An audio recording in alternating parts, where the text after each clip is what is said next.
Hey guys, welcome back to the channel. Thank you so much for joining me again.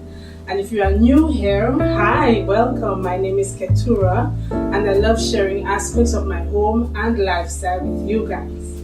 Now guys, before I get into the video, I am in such a happy mood today because yesterday, for the first time in history, my small island, St. Lucia, scored gold at the Olympics at the 100 meters sprint. Yes, so we went for the gold and I am jubilant, I am celebrating, I'm still in a happy mood.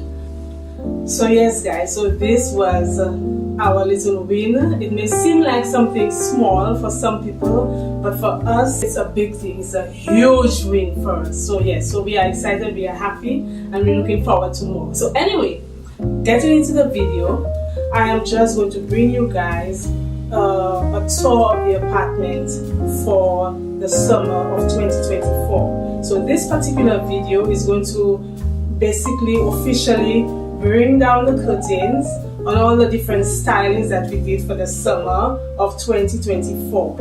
Now this store, my apartment is really small, so I'm just going to be showing you the living room / entryway, the kitchen, and the bedroom, minus the bathroom. So I'm going to set it to some nice, soothing and calming music, and so I hope you enjoy it.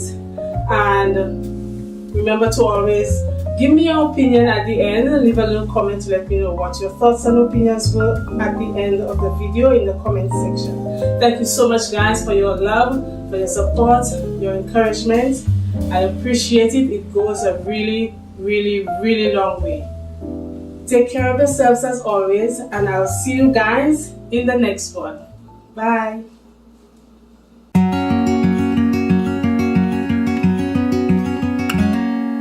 Days without water along the sun-soaked road. We crossed over borders to get where